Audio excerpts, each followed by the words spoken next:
शांति 21 February 2026 प्रातः मुरली बाबा कहते मीठे बच्चे तुम्हें माने निजर सुप्त भाग्य को जागृत करने बाबा पाखक आसीछ।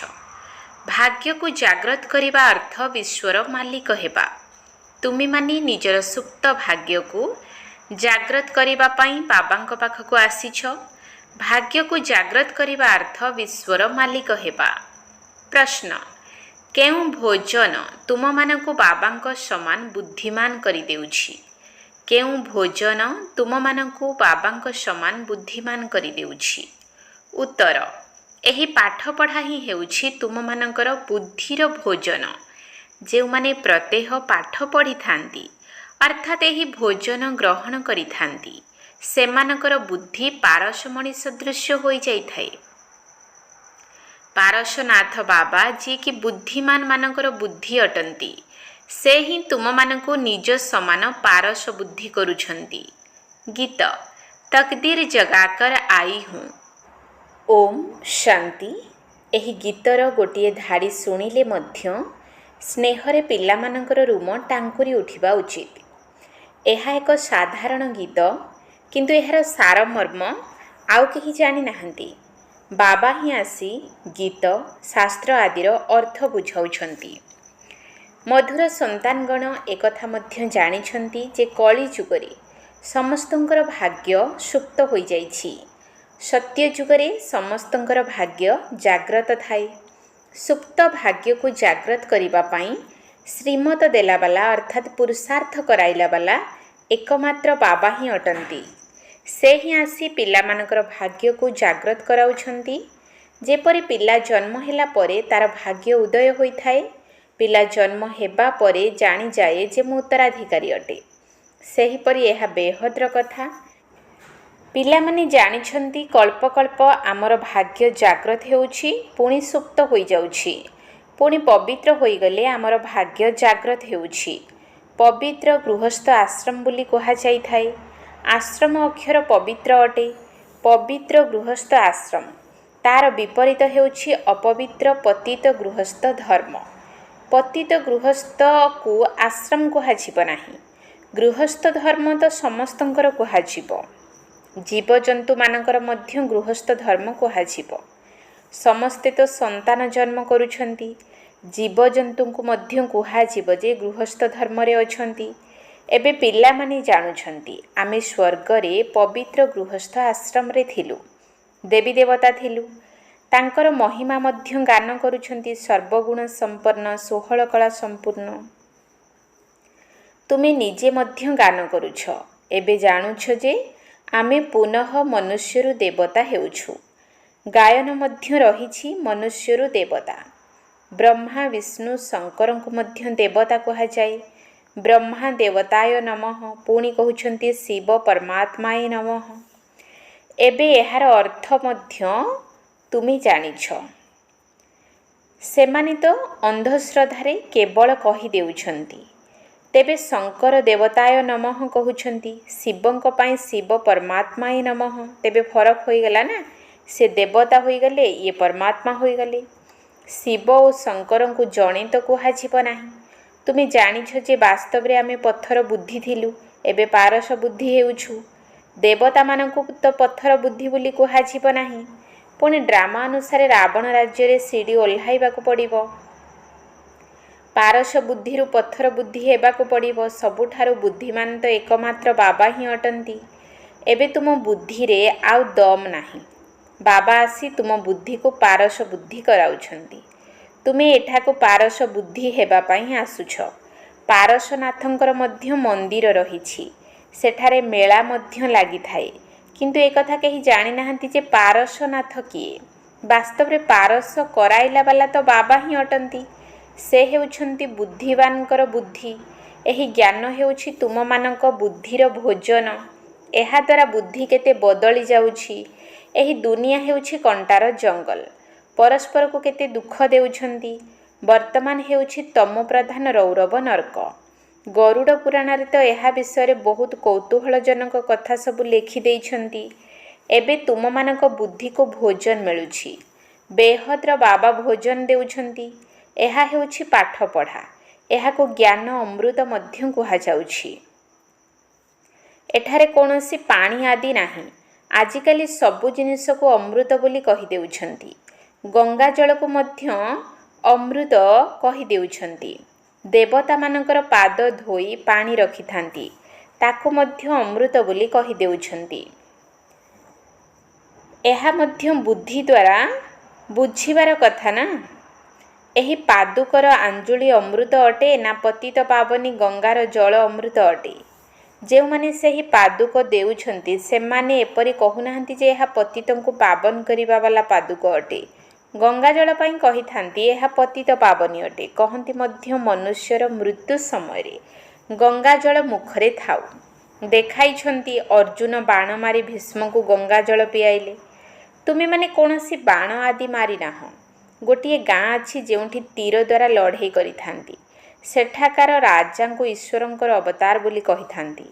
ଈଶ୍ୱରଙ୍କ ଅବତାର ତ କେହି ମନୁଷ୍ୟ ହୋଇପାରିବେ ନାହିଁ। ବାସ୍ତବରେ ସଚ୍ଚା ସଚ୍ଚା ସଦ୍ଗୁରୁ ତ ଜଣେ ହିଁ ଅଟନ୍ତି, ଯିଏ ସମସ୍ତଙ୍କର ସଦ୍ଗତି ଦାତା, ଯିଏ ସମସ୍ତ ଆତ୍ମାମାନଙ୍କୁ ସାଥିରେ ନେଇଯିବେ। ବାବାଙ୍କ ବିନା ସାଥିରେ ଘରକୁ କେହି ନେଇଯାଇ ପାରିବେ ନାହିଁ। ବ୍ରହ୍ମରେ ଲୀନ ହୋଇଯିବାର କଥା ମଧ୍ୟ ନାହିଁ। ଏହିଭଳି ସୃଷ୍ଟିର ନାଟକ ତିଆରି ହୋଇଛି। ସୃଷ୍ଟିର ଚକ୍ର ତ ଅନାଦି କାଳରୁ ଘୂରି ଚାଲିଛି। ବିଶ୍ୱର ଇତିହାସ ଭୂଗୋଳର କିପରି ପୁନରାବୃତ୍ତି ହେଉଛି, ଏକଥା ଏବେ ତୁମେ ଜାଣୁଛ, ଆଉ କେହି ଜାଣିନାହାନ୍ତି। ମନୁଷ୍ୟ ଅର୍ଥାତ୍ ଆତ୍ମାମାନେ, ଯାହାଙ୍କୁ ଈଶ୍ୱର ପିତା କହି ସ୍ମରଣ କରୁଛନ୍ତି, ସେହି ରଚୟିତା ପିତାଙ୍କୁ ମଧ୍ୟ ଜାଣିନାହାନ୍ତି। ଲୌକିକ ପିତାଙ୍କୁ କେବେ ଈଶ୍ୱର ପିତା ବୋଲି କେହି କହିବେ ନାହିଁ। ଈଶ୍ୱର ପିତା ଶବ୍ଦ ତ ବହୁତ ସମ୍ମାନର ସହିତ କହୁଛନ୍ତି। ତାଙ୍କ ପାଇଁ ହିଁ ଗାନ କରୁଛନ୍ତି, ହେ ପତିତ ପାବନ ଦୁଃଖହର୍ତ୍ତା ସୁଖକର୍ତ୍ତା। ଗୋଟିଏ ପଟେ କହୁଛନ୍ତି ସେ ଦୁଃଖହର୍ତ୍ତା ସୁଖକର୍ତ୍ତା ଅଟନ୍ତି, ଏବଂ ଯେବେ କୌଣସି ଦୁଃଖ ହେଉଛି ଅଥବା ସନ୍ତାନ ମରିଯାଉଛି ତେବେ କହିଦେଉଛନ୍ତି ଈଶ୍ୱର ହିଁ ଦୁଃଖ ସୁଖ ଦେଉଛନ୍ତି। ଈଶ୍ୱର ଆମର ପିଲାକୁ ନେଇଗଲେ, ଭଗବାନ ଏହା କ'ଣ କଲ? ମହିମା କରୁଛନ୍ତି। ପୁଣି ଯଦି କିଛି ହୋଇଗଲା ତେବେ ଈଶ୍ୱରଙ୍କୁ ଗାଳି ମଧ୍ୟ ଦେଉଛନ୍ତି। କହୁଛନ୍ତି ଈଶ୍ୱର ସନ୍ତାନ ଦେଇଛନ୍ତି, ପୁଣି ଯଦି ସିଏ ନେଇଗଲେ ତେବେ ତୁମେ କାନ୍ଦୁଛ କାହିଁକି? ଈଶ୍ୱରଙ୍କ ପାଖକୁ ଗଲା ନା। ସତ୍ୟଯୁଗରେ କେବେ କେହି କାନ୍ଦିବେ ନାହିଁ। ବାବା ବୁଝାଉଛନ୍ତି କାନ୍ଦିବାର କୌଣସି ଆବଶ୍ୟକତା ନାହିଁ।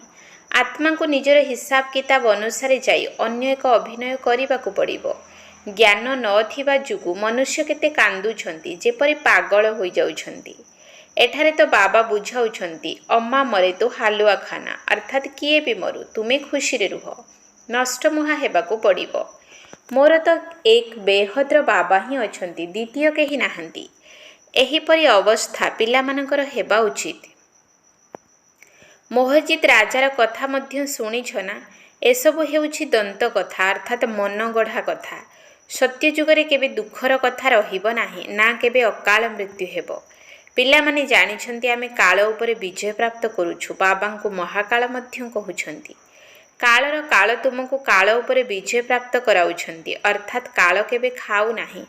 କାଳ ଆତ୍ମାକୁ ତ ଖାଇପାରିବ ନାହିଁ। ଆତ୍ମା ଗୋଟିଏ ଶରୀର ଛାଡ଼ି ଆଉ ଗୋଟିଏ ନେଇଥାଏ, ଏହାକୁ କହୁଛନ୍ତି କାଳ ଖାଇଗଲା। ବାକି କାଳ ଅନ୍ୟ କୌଣସି ଜିନିଷ ନୁହେଁ। ମନୁଷ୍ୟ ମହିମା ଗାନ କରୁଛନ୍ତି, କିଛି ବି ବୁଝୁନାହାନ୍ତି। ଗାଉଛନ୍ତି ଅଚ୍ୟୁତମ୍ କେଶବମ୍, ଅର୍ଥ କିଛି ବି ବୁଝିନାହାନ୍ତି। ମନୁଷ୍ୟମାନେ ବିଲକୁଲ କିଛି ବି ବୁଝିପାରୁନାହାନ୍ତି। ବାବା ବୁଝାଉଛନ୍ତି ଏହି 5 ବିକାର ତୁମର ବୁଦ୍ଧିକୁ କେତେ ଖରାପ କରିଦେଉଛି। ଅନେକ ମନୁଷ୍ୟ ବଦ୍ରୀନାଥ ଆଦି ଯାଉଛନ୍ତି। ଆଜି 2 ଲକ୍ଷ ଗଲେ, 4 ଲକ୍ଷ ଗଲେ। ବଡ଼ ବଡ଼ ଅଫିସରମାନେ ମଧ୍ୟ ତୀର୍ଥ କରିବାକୁ ଯାଉଛନ୍ତି।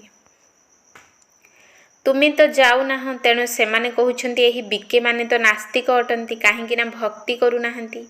ତୁମେ ପୁଣି କହୁଛ ଯିଏ ଭଗବାନଙ୍କୁ ଜାଣିନାହାନ୍ତି ସେମାନେ ନାସ୍ତିକ।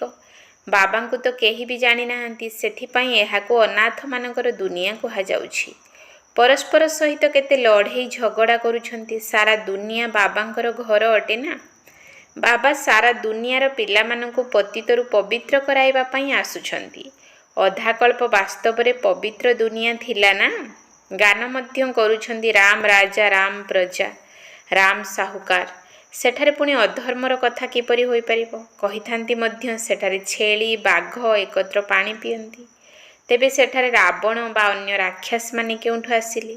କିଛି ବି ବୁଝିପାରୁନାହାନ୍ତି। ଅନ୍ୟ ଧର୍ମର ଲୋକେ ତ ଏଭଳି କଥା ଶୁଣି ହସୁଛନ୍ତି। ତୁମେ ସନ୍ତାନମାନେ ଜାଣିଛ, ଏବେ ଜ୍ଞାନର ସାଗର ବାବା ଆସି ଆମକୁ ଜ୍ଞାନ ଦେଉଛନ୍ତି। ଏହା ପତିତ ଦୁନିଆ ଅଟେ ନା, ତେବେ କ'ଣ ପ୍ରେରଣା ଦ୍ୱାରା ପତିତଙ୍କୁ ପାବନ କରିବେ? ଡାକୁଛନ୍ତି, ହେ ପତିତ ପାବନ, ଏଠାକୁ ଆସି ଆମକୁ ପବିତ୍ର କର। ତେବେ ନିଶ୍ଚିତ ଭାରତକୁ ହିଁ ଆସିଥିଲେ। ଏବେ ମଧ୍ୟ କହୁଛନ୍ତି, ମୁଁ ଜ୍ଞାନର ସାଗର ଆସିଛି। ତୁମେମାନେ ଜାଣିଛ, ଶିବ ବାବାଙ୍କ ପାଖରେ ହିଁ ସାରା ଜ୍ଞାନ ରହିଛି। ସେହି ବାବା ବସି ପିଲାମାନଙ୍କୁ ଏହି ସବୁ କଥା ବୁଝାଉଛନ୍ତି। ଶାସ୍ତ୍ରରେ ତ ସବୁ କାହାଣୀ ରହିଛି। ନାମ ରଖିଦେଇଛନ୍ତି ବ୍ୟାସ ଭଗବାନ ଶାସ୍ତ୍ର ରଚନା କରିଥିଲେ। ସେହି ବ୍ୟାସ ତ ଭକ୍ତି ମାର୍ଗର ଥିଲେ। ଶିବ ବାବା ହେଉଛନ୍ତି ପ୍ରକୃତ ବ୍ୟାସଦେବ। ତାଙ୍କର ସନ୍ତାନ ତୁମେ ସବୁ ସୁଖଦେବ ଅଟ। ଏବେ ତୁମେ ସୁଖର ଦେବତା ହେଉଛ, ସୁଖର ସମ୍ପତ୍ତି ନେଉଛ ବ୍ୟାସଙ୍କ ଠାରୁ, ଶିବାଚାର୍ଯ୍ୟଙ୍କ ଠାରୁ। ତୁମେ ବ୍ୟାସଙ୍କର ସନ୍ତାନ ଅଟ। କିନ୍ତୁ ମନୁଷ୍ୟ ଦ୍ୱନ୍ଦ୍ୱରେ ନ ପଡ଼ିବା ପାଇଁ କୁହାଯାଉଛି ଶିବଙ୍କର ସନ୍ତାନ ଅଟ। ତାଙ୍କର ପ୍ରକୃତ ନାମ ହେଉଛି ଶିବ। ତେଣୁ ଏବେ ବାବା କହୁଛନ୍ତି, କୌଣସି ଦେହଧାରୀଙ୍କୁ ଦେଖ ନାହିଁ। ଯେତେବେଳେ ଶିବ ବାବା ସମ୍ମୁଖରେ ଅଛନ୍ତି, ଆତ୍ମାକୁ ଜାଣିବାକୁ ପଡ଼ିଥାଏ, ପରମାତ୍ମାକୁ ମଧ୍ୟ ଅନୁଭବ କରାଯାଇଥାଏ। ଇଏ ହେଉଛନ୍ତି ପରମପିତା ପରମାତ୍ମା ଶିବ, ଯିଏକି ଆସି ପତିତରୁ ପାବନ ହେବାର ରାସ୍ତା ବତାଉଛନ୍ତି। କହୁଛନ୍ତି, ମୁଁ ତୁମ ଆତ୍ମାମାନଙ୍କର ପିତା। ଆତ୍ମାକୁ ଅନୁଭବ କରାଯାଇଥାଏ, ଦେଖି ହୁଏ ନାହିଁ। ବାବା ପଚାରୁଛନ୍ତି, ଏବେ ତୁମେ ନିଜର ଆତ୍ମାକୁ ଅନୁଭବ କଲ? ଏତେ ଛୋଟ ଆତ୍ମାରେ ଅବିନାଶୀ ଅଭିନୟ ନିର୍ଦ୍ଧାରିତ ହୋଇ ରହିଛି, ଯେପରି ଏକ କ୍ୟାସେଟ୍ ଅଟେ। ତୁମେ ଜାଣିଛ, ଆମେ ଆତ୍ମା ହିଁ ଶରୀର ଧାରଣ କରୁଛୁ। ପୂର୍ବରୁ ତୁମେ ଦେହ ଅଭିମାନୀ ଥିଲ, ଏବେ ଦେହୀ ଅଭିମାନୀ ହେଉଛ। ତୁମେ ଜାଣିଛ, ଆମେ ଆତ୍ମା 84 ଜନ୍ମ ନେଉଛୁ, ଏହା ଅନ୍ତ ହେଉନାହିଁ। କେହି କେହି ପଚାରୁଛନ୍ତି, ଏହି ଡ୍ରାମା କେବେଠାରୁ ଆରମ୍ଭ ହେଲା? କିନ୍ତୁ ଏହା ତ ଅନାଦି ଅଟେ, କେବେ ବିନାଶ ହୁଏ ନାହିଁ। ଏହାକୁ କୁହାଯାଉଛି ପୂର୍ବ ପ୍ରସ୍ତୁତ ଅବିନାଶୀ ବିଶ୍ୱ ନାଟକ। ତେଣୁ ବାବା ପିଲାମାନଙ୍କୁ ବୁଝାଉଛନ୍ତି, ଯେପରି ଅପାଠୁଆ ପିଲାଙ୍କୁ ପାଠ ପଢ଼ାଯାଇଥାଏ, ଆତ୍ମା ହିଁ ଶରୀରରେ ରହିଥାଏ। ଏହା ହେଉଛି ପଥର ବୁଦ୍ଧିଙ୍କ ପାଇଁ ଭୋଜନ। ବୁଦ୍ଧିକୁ ଜ୍ଞାନ ମିଳୁଛି। ତୁମ ପାଇଁ ବାବା ଚିତ୍ର ତିଆରି କରାଇଛନ୍ତି। ଏହା ବହୁତ ସହଜ ମଧ୍ୟ ଅଟେ। ଇଏ ହେଉଛନ୍ତି ତ୍ରିମୂର୍ତ୍ତି ବ୍ରହ୍ମା, ବିଷ୍ଣୁ, ଶଙ୍କର। ତେବେ ବ୍ରହ୍ମାଙ୍କୁ ମଧ୍ୟ ତ୍ରିମୂର୍ତ୍ତି କାହିଁକି କହୁଛନ୍ତି? ଦେବଦେବ ମହାଦେବ କହୁଛନ୍ତି, ଜଣଙ୍କ ଠାରୁ ଆଉ ଜଣଙ୍କୁ ଶ୍ରେଷ୍ଠ କରିଦେଇଛନ୍ତି। ଅର୍ଥ କିଛି ବି ଜାଣିନାହାନ୍ତି। ତେବେ ବ୍ରହ୍ମା ଦେବତା କିପରି ହୋଇପାରିବେ? ପ୍ରଜାପିତା ବ୍ରହ୍ମା ତ ଏହିଠାରେ ହେବା ଦରକାର। ଏହି କଥା କୌଣସି ଶାସ୍ତ୍ରରେ ନାହିଁ। ବାବା କହୁଛନ୍ତି, ମୁଁ ଏହି ଶରୀରରେ ପ୍ରବେଶ କରି ଏହାଙ୍କ ଦ୍ୱାରା ତୁମକୁ ବୁଝାଉଛି।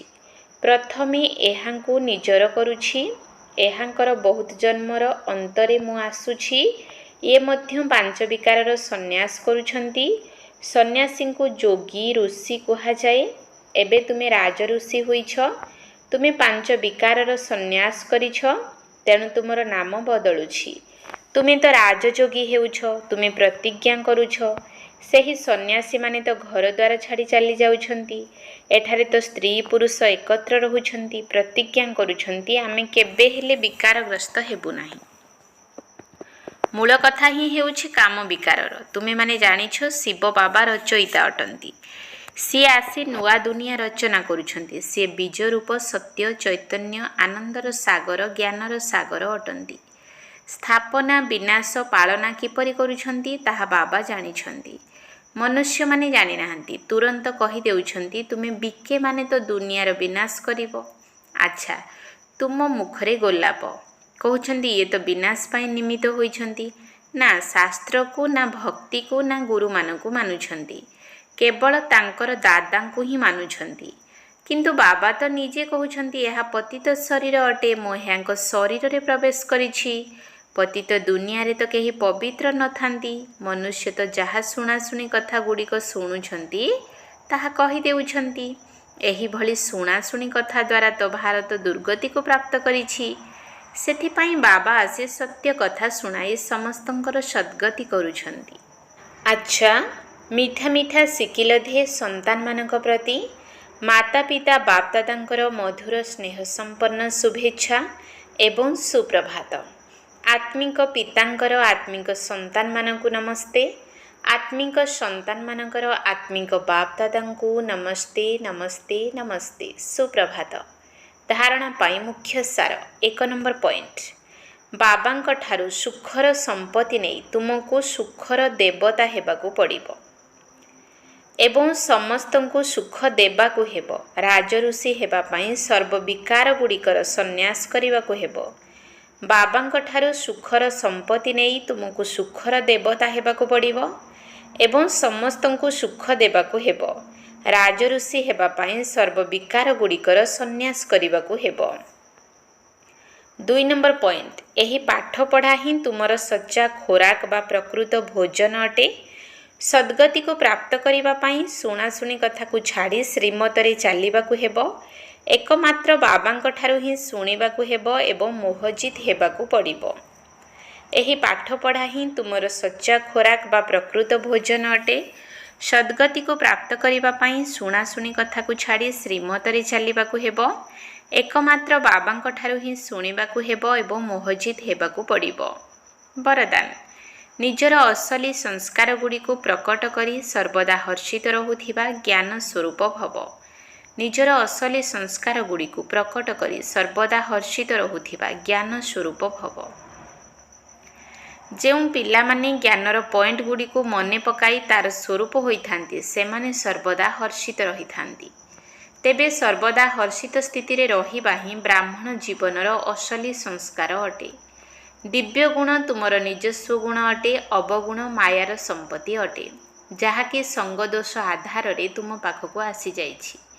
ତେଣୁ ଏବେ ତା ଆଡ଼କୁ ପିଠି କରିଦିଅ ଏବଂ ନିଜର ମାଷ୍ଟର ସର୍ବଶକ୍ତିମାନର ସ୍ୱମାନରେ ରୁହ ଯାହାଦ୍ୱାରା ସଦା ସର୍ବଦା ହର୍ଷିତ ରହିପାରିବ। କୌଣସି ବି ଆସୁରୀ ବା ବ୍ୟର୍ଥ ସଂସ୍କାର ତୁମ ସମ୍ମୁଖକୁ ଆସିବା ପାଇଁ ସାହସ ମଧ୍ୟ କରିପାରିବ ନାହିଁ। ସ୍ଲୋଗାନ ଯଦି ସମ୍ପୂର୍ଣ୍ଣତାର ଲକ୍ଷ୍ୟକୁ ସମ୍ମୁଖରେ ରଖିବ ତେବେ ସଂକଳ୍ପରେ ମଧ୍ୟ କୌଣସି ଆକର୍ଷଣ ଆକର୍ଷିତ କରିପାରିବ ନାହିଁ। ଯଦି ସମ୍ପୂର୍ଣ୍ଣତାର ଲକ୍ଷ୍ୟକୁ ସମ୍ମୁଖରେ ରଖିବ ତେବେ ସଂକଳ୍ପରେ ମଧ୍ୟ କୌଣସି ଆକର୍ଷଣ ଆକର୍ଷିତ କରିପାରିବ ନାହିଁ। ଅବ୍ୟକ୍ତି ଇସାରା एकता एवं विश्वासर विशेषता द्वारा सफलता संपन्न हुओ। सदासर्वदा एकता को कायम रखिबा पाई गोटे आध्यात्मिकता बीज निज पाखरे रख ताहा हेला सम्मान देबा ही सम्मान नेबा अटे। एही भली सम्मान देबार संस्कार तुमर अविनाशी संस्कार पालटिजिब। तुम मुखरे सर्वदा सफलतार एकमात्र मंत्र रहुजे प्रथमे आपण। एही महामंत्र को मन भितरे दृढ़ता पूर्वक रख। प्रथमे मूर भावना को यथार्थ रूप से समाप्त करी अन्य मानक आग को बढ़ाइबा ही निजे आग को बढ़िबा। एही भली भाबी एही महामंत्र को आग को बढ़ाई सफलता प्राप्त करि चल। जदि एही महामंत्र को एवं ताबीजटी को सर्वदा साथी रे रखिथिबो तेबे प्रत्यक्ष तार नागरा बाजिबा को लागिबो। ओम शांति।